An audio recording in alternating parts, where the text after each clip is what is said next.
आदाब नाजरीन, आप देख रहे हैं जी सलाम, आपसे मुखातिब हूं मैं शहबाज। बुलेटिन का आगाज कर रहे हैं अहम खबर के साथ। सीएम योगी आदित्यनाथ लगातार सैलाब मुतासर इलाकों का दौरा कर रहे हैं और इस दौरान वे अपने आबाई जिले गोरखपुर पहुंचे, जहां पर उन्होंने मुतासर कुनबे से मुलाकात कर उनका हाल चाल जाना। सीएम ने सैलाब से परेशान लोगों को राहती सामान भी तकसीम किए और इस दौरान सीएम योगी ने सैलाब मुतासरीन को राहती सामान भी तकसीम किए। इस मौके पर सीएम योगी का एक अनोखा रूप भी देखने को मिला, जब सीएम योगी ने बच्चों से मुलाकात की। वहीं इससे पहले सीएम योगी ने सिद्धार्थनगर में एक बच्चे को गोद में उठा लिया। बच्चे के जो वहां पर लोग खड़े थे साथ में मौजूद, वो भी देखते रहे इसको, और बच्चे को गोद में लेने के बाद सीएम योगी ने उसे बिस्किट भी खिलाया। मुतासरीन से मुलाकात के बाद सीएम योगी ने बाढ़ मुतासरीन इलाकों का हवाई सर्वे भी किया। इस दौरान सीएम योगी ने कहा कि सैलाब के बचाव के 11 प्रोग्राम में हमने वक्त से पूरा इसको कर लिया है और इस मौके पर उन्होंने कहा कि बीजेपी हुकूमत आवाम की हर परेशानियों में उनके साथ खड़ी है।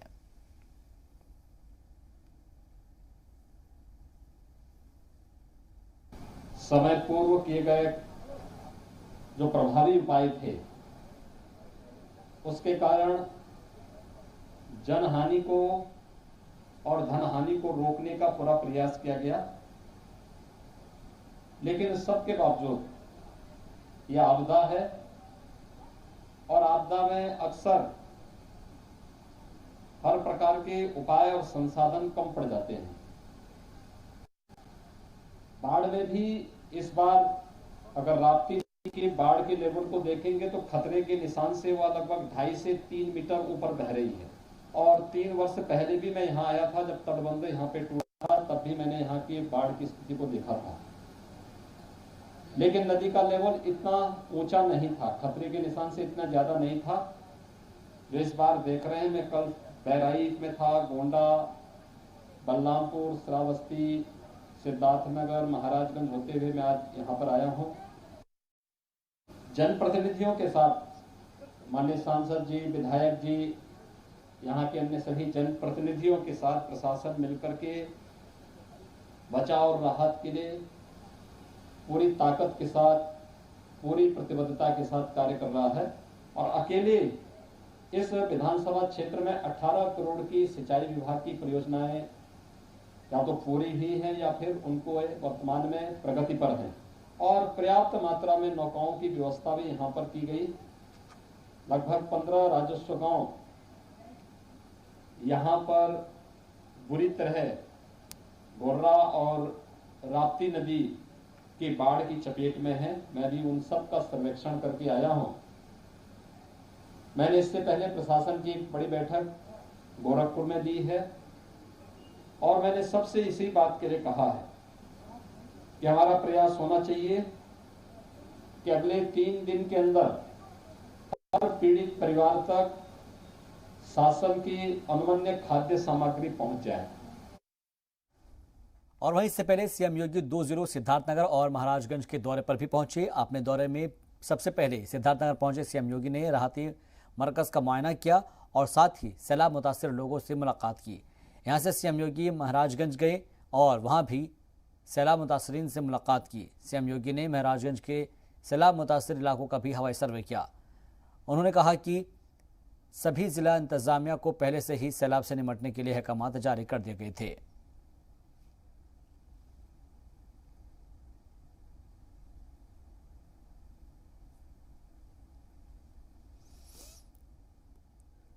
सरकार ने पहले से ही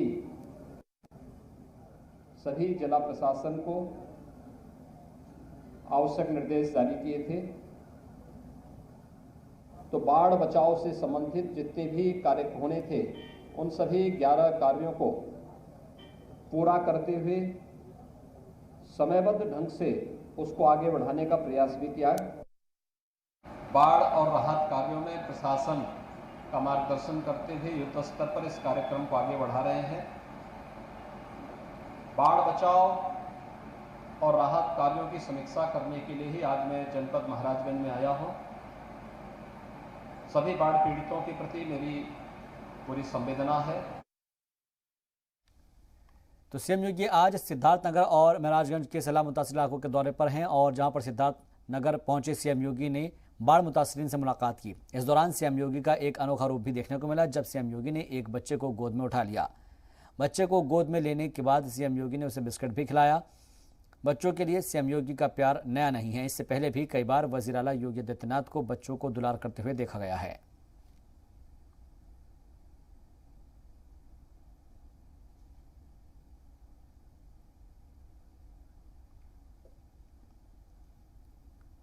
यूपी के गौतम बुद्ध नगर में यहां के डीएम सुहास एलवाई ने टोक्यो पैरालंपिक में शानदार कारकर्दगी का मुजाहरा करते हुए फाइनल में जगह बना ली है। सुहास एलवाई की इस कामयाबी पर सीएम योगी ने ट्वीट कर उन्हें मुबारकबाद दी है।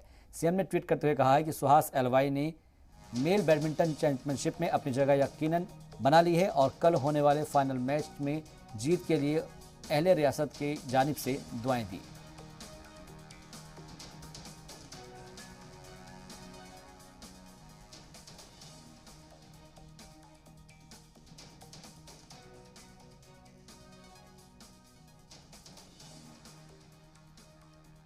सात सितंबर को असदुद्दीन ओवैसी अयोध्या में रुदौली इलाके के दौरे पर रहेंगे, लेकिन ओवैसी के दौरे से पहले ही तनाज़ा जारी है। इकबाल अंसारी ने ओवैसी को लेकर बड़ा बयान दिया है और कहा है कि मुस्लिम समाज के लोग ओवैसी से होशियार रहे। ओवैसी मुस्लिम समाज को भड़काने का काम करते हैं, दूसरों को फायदा पहुंचाते हैं और खुद की सियासी रोटियां सेकते हैं। इकबाल अंसारी ने ओवैसी को नसीहत देते हुए कहा कि उनको यूपी नहीं आना चाहिए, वो हैदराबाद के हैं और अपना हैदराबाद देखिए, यूपी के मुसलमानों के साथ खिलवाड़ ना करें।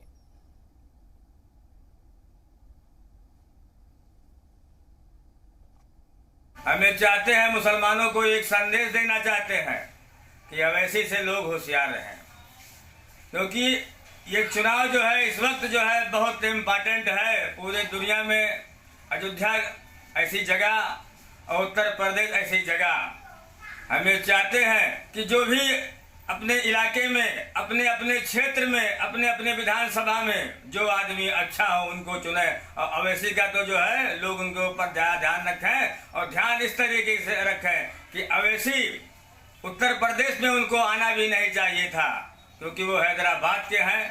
वो अपना हैदराबाद देखें, उत्तर प्रदेश में मुसलमानों के साथ में खिलवाड़ ना करें।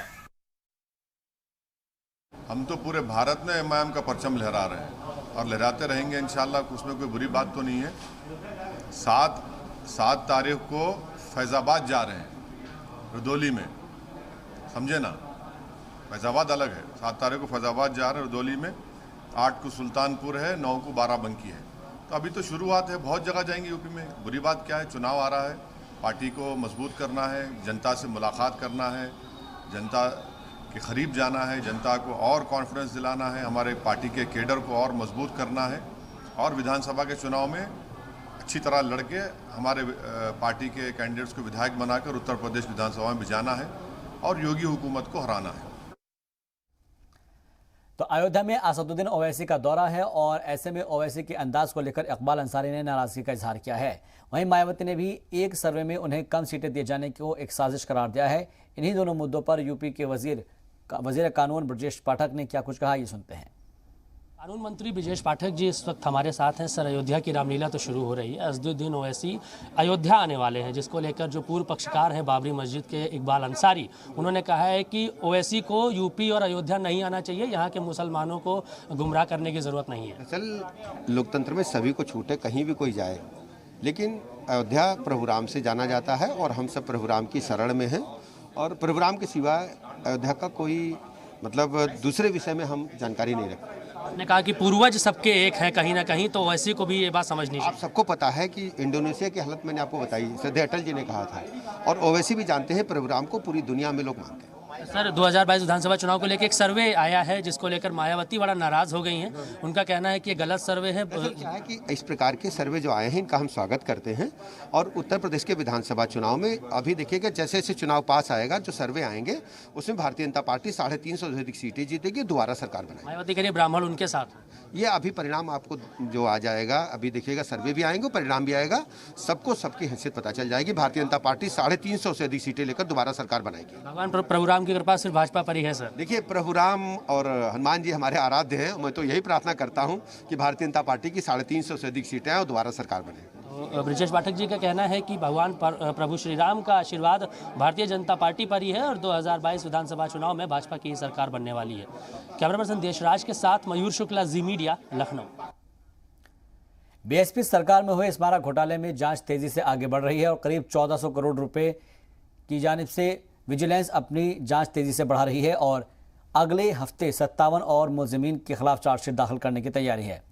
इनमें यूपी रियासती तामीरी कॉरपोरेशन के 23 अफसरान और मुलाजमीन के साथ ही 34 ठेकेदारों और फर्म के लोग भी शामिल हैं। जांच में मुलजिमीन के खिलाफ ठोस सबूत जुटाए गए हैं। विजिलेंस जल्द ही जांच के घेरे में आए कई मौजूदा अफसरान से पूछताछ करेगी और इनमें कुछ अफसरान सुबकदोश हो चुके हैं, उन्हें भी नोटिस जारी किया गया है। कई अफसरान के बयान दर्ज भी किए गए हैं जिनकी जांच कराई जा रही है। अफसरान से पूछताछ के बाद विजिलेंस साबिक वज़रा को दोबारा से तलब कर सकती है और स्मारक घोटाले की जांच ईडी भी कर रहा है। उत्तर प्रदेश में बसपा शासनकाल में हुए 1400 करोड़ रुपए के स्मारक घोटाले में अब विजिलेंस ने अपनी जांच तेज कर दी है। विजिलेंस जल्द ही कुल 57 और आरोपियों के खिलाफ कोर्ट में आरोप पत्र दाखिल कर सकती है। विजिलेंस ने अभी कुछ दिन पहले ही बसपा सरकार में रहे मंत्री बाबू सिंह कुशवाहा और नसीमुद्दीन सिद्दीकी से भी पूछताछ की थी। माना जा रहा है कि इस पूरे मामले में जो 34 अधिकारी थे और तमाम ठेकेदार थे और तमाम जो फर्म के लोग थे, उन सब के खिलाफ कोर्ट में आरोप पत्र विजिलेंस दाखिल कर देगी। कैमरामैन विशाल वर्मा के साथ विशाल रघुवंशी, जी मीडिया, लखनऊ। इस्तकबाल आपका ब्रेक के बाद बड़ी खबर का रुख कर रहे हैं। लखनऊ यूनिवर्सिटी नए कैंपस में तलबा का हंगामा, हॉस्टल और कैंपस की बदहाल इंतजामात को लेकर एहतजाज किया गया है। खराब खाने, गंदे पानी और साफ सफाई न होने की वजह से तलबा ने एहतजाज किया है। तलबा का इल्जाम है वीसी सामने से आकर बात नहीं कर रहे हैं और इसी को लेकर उन्होंने हंगामा किया है। जी मीडिया नुमाइंदे अहमद हुसैन इस वक्त हमारे साथ फोन लाइन पर ज्यादा जानकारी के साथ जुड़ चुके हैं। अहमद, क्या जानकारी आपके पास? बिल्कुल शहबाज, देखिए हम आपको बता दें कि ये लखनऊ यूनिवर्सिटी का जो न्यू कैंपस है वहाँ का मामला है जी। ये यहाँ के जो छात्र हैं ये लगातार बदइंतजामियों को लेकर शिकायत कर रहे थे, लेकिन जब इनका छात्रों का इल्जाम है कि जब इन्होंने बदइंतजामियों की शिकायत की तो वहाँ के वीसी के जो बेटे हैं उन्होंने इनके साथ बदसलूकी की, जिस पर इन लोगों ने मजबूर होकर यहाँ पर प्रदर्शन शुरू कर दिया है और नारेबाजी शुरू कर दी है। इन छात्रों की मांग है कि जो हॉस्टल में और जो यूनिवर्सिटी में जो बदइंतजामियां हैं, चाहे वो पानी की हो, खाने की हो या और भी कई चीजें हैं, लाइब्रेरी की, तो उन सब चीजों की जो इंतजामात हैं उनको दुरुस्त किया जाना चाहिए, जब ये छात्र अपना प्रदर्शन जो है वापस लेंगे। फिलहाल ये कहा जा रहा है कि जो कैंपस के अंदर लोग बैठे हुए हैं जो एहतजाज कर रहे हैं, खराब खाने की बात कह रहे हैं, गंदे पानी की बात कह रहे हैं और सबसे अहम बात यह है कि वो वाइस चांसलर से कह रहे हैं कि वो सामने से आकर बात नहीं करते हैं। तो क्या इंतजामिया की तरफ से कोई ऐसा जो यूनिवर्सिटी इंतजामिया है उसकी तरफ से कोई शख्स आया है, कोई बंदा आया है उनसे मिलने के लिए कि भाई ठीक है हम आपकी बात वीसी तक पहुंचा देंगे? हाँ बिल्कुल, ये छात्रों का जो इल्जाम है कि वीसी की तरफ से अभी तक कोई भी ऐसा नुमाइंदा नहीं आया है जो इनकी मांगों को ले जाकर वीसी के सामने रखे और मामले का हल निकले। लेकिन जहां तक जानकारी के मुताबिक बताया जा रहा है कि वीसी की तरफ से एक नुमाइंदे भेजे गए हैं और इन छात्रों से अब बातचीत कर रहे हैं और कोशिश कर रहे हैं कि जल्द से जल्द इस मामले का हल निकले और छात्र जो हैं अपना धरना प्रदर्शन खत्म करें। बहुत बहुत शुक्रिया हमसे बातचीत के लिए, तमाम जानकारी के लिए अहमद हुसैन आपका। इलाहाबाद यूनिवर्सिटी में फिल्म अदाकार आयुष्मान खुराना की फिल्म की शूटिंग के दौरान जमकर हंगामा हो गया। बताया जा रहा है कि हंगामा अदाकार के साथ सेल्फी लेने के चक्कर में हुआ है। तलबा ने आयुष्मान खुराना के बाउंसर्स पर धक्का मुक्की का इल्जाम लगाया। तलबा के हंगामे की वजह से फिल्म की शूटिंग तकरीबन 3 घंटे तक रुकी रही। इस मौके पर कई थानों की पुलिस भी पहुंची, तब जाकर मामले को रफा दफा किया गया। बाद में तलबा ने बाउंसर्स से माफी भी मांगी।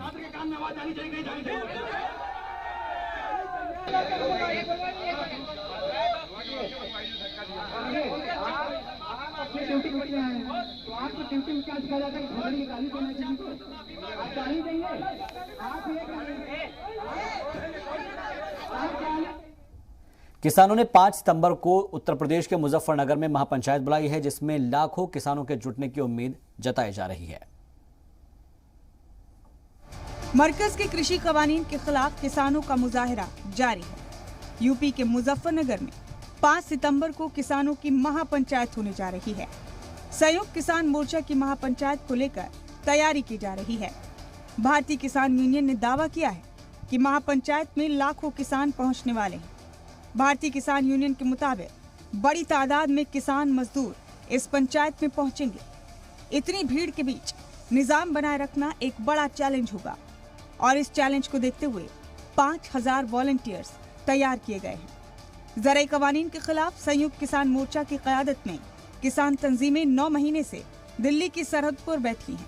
इसके अलावा हरियाणा, पंजाब और यूपी समेत कई रियासतों में किसान लीडरान मुसलसल रैलियां और पंचायतें कर रहे हैं। मुजफ्फरनगर महापंचायत के जरिए किसान लीडरान यूपी में अपनी ताकत दिखाने की भी कोशिश करेंगे। मुजफ्फरनगर किसान महापंचायत को लेकर यूपी पुलिस ने भी पुख्ता इंतजामात किए हैं। ब्यूरो रिपोर्ट, जी मीडिया। यूपी में इन दिनों डेंगू की दहशत फैली हुई है और रियासत में जैसे जैसे बारिश का दौर तेज हो रहा है, डेंगू अपने पैर पसार रहा है। अभी हाल ही में फिरोजाबाद में डेंगू से कई बच्चों की मौत हुई थी और माना जा रहा है कि मरने वालों की तादाद 50 तक हो सकती है। वहीं अब डेंगू की दस्तक मथुरा तक पहुंच गई है और यहां भी डेंगू से हालात बिगड़ते जा रहे हैं। जिले में महकमा सेहत के आदादशुमार के मुताबिक अब तक 13 लोगों की डेंगू से मौत हो चुकी है और 8 गांवों में ये बीमारी पूरी तरीके से पैर पसार चुकी है। वाराणसी और प्रयागराज का भी डेंगू से यही हाल है और यहाँ पर भी लगातार बढ़ रही भीड़ की वजह से और डेंगू के मरीजों की तादाद से महकमा सेहत की नींद उड़ी हुई है। यहाँ डेंगू को रोकने के लिए महकमा सेहत लगातार फॉगिंग करा रहा है और मरीजों को भी सही वक्त पर इलाज दिलाने की कोशिश की जा रही है। दारुल हुकूमत लखनऊ में डेंगू के अब तक 62 मरीज मिल चुके हैं और बात मेरठ की जाए तो अब तक जिले में डेंगू के 8 मरीज सामने आ चुके हैं। तो लगातार डेंगू के मामले सामने आ रहे हैं, मलेरिया के सामने आ रहे हैं मामले और शहर शहर डेंगू का कहर देखने को मिल रहा है, जिससे कई सारे बच्चों की मौत हो गई है। उधर कानपुर में वायरल फीवर के साथ साथ डेंगू और मलेरिया भी तेजी से बढ़ रहा है। डेंगू से लगातार जिले में हालात बिगड़ते जा रहे हैं। सरकारी आदादशुमार के मुताबिक अभी तक शहर में 3 लोगों की बुखार से मौत हो चुकी है, जबकि हकीकत यह है कि शहर में 9 लोग बुखार से दम तोड़ चुके हैं। महकमा सेहत ने अब मलेरिया और डेंगू के लिए टेस्टिंग बढ़ा दी है। सरकारी अस्पतालों का हाल सबसे ज़्यादा बुरा है और यहाँ पर अस्पतालों में बेड फुल हो चुके हैं। ओपीडी के बाहर मरीजों की लंबी लंबी कतारें देखी जा सकती है। कानपुर में वायरल फीवर के साथ साथ डेंगू और मलेरिया कहर बरपा रहा है। लगातार मरीजों की संख्या बढ़ती जा रही है। मरीज लाइन लगा करके अपनी बारी का इंतजार कर रहे हैं, तब कहीं उनको डॉक्टर देख रहे हैं। वहीं यहाँ अस्पताल में बेड फुल हो चुके हैं। एक एक बेड में 2-2 मरीजों का इलाज किया जा रहा है। इसके अलावा निजी अस्पतालों में भी कमोबेश इस तरीके की स्थितियाँ हैं। सभी निजी अस्पताल लगभग फुल हो चुके हैं। वहीं ग्रामीण इलाकों में स्थितियाँ बद से बदतर होती जा रही हैं। वहाँ पर मरीजों की संख्या बहुत तेज़ी से बढ़ रही है। एक एक गांव में, एक एक घर में कई लोग बीमार हैं। यही वजह है कि अब स्वास्थ्य विभाग की टीमों ने गांवों का रुख करना शुरू कर दिया है। आपको बता दें कि कानपुर शहर के कई गांवों में आलम यह है कि स्वास्थ्य विभाग की टीमें वहां पर कैंप कर रही हैं। अगर आंकड़ों की बात की जाए तो कानपुर शहर में अब तक 9 लोगों की वायरल फीवर से मौत हो चुकी है, जबकि आधिकारिक आंकड़ा अगर अधिकारियों की बात की जाए तो वो केवल 3 मौतों की पुष्टि कर रहे हैं। वहीं अधिकारियों का कहना ये है कि 1100 से ज़्यादा मलेरिया के सैंपल लिए जा चुके हैं। इसके अलावा 200 से ज़्यादा डेंगू के सैंपल भी लिए जा चुके हैं। अधिकारियों के मुताबिक अभी तक 4 लोगों में डेंगू की पुष्टि हुई है। वहीं जिस तरीके से वायरल मलेरिया और डेंगू के चलते स्वास्थ्य विभाग की जो व्यवस्थाएं हैं चरमरा रही हैं, उसको दुरुस्त करने के लिए भी प्रयास किए जा रहे हैं। स्वास्थ्य विभाग के अधिकारियों के साथ साथ जिले के अधिकारी भी इसमें प्रयास कर रहे हैं। कैमरामैन शुभम शुक्ला के साथ श्याम तिवारी, जी मीडिया, कानपुर। और फिलहाल के लिए मेरे साथ इस बुलेटिन में बस इतना ही। दीजिए इजाजत। आप देखते रहिए जी सलाम।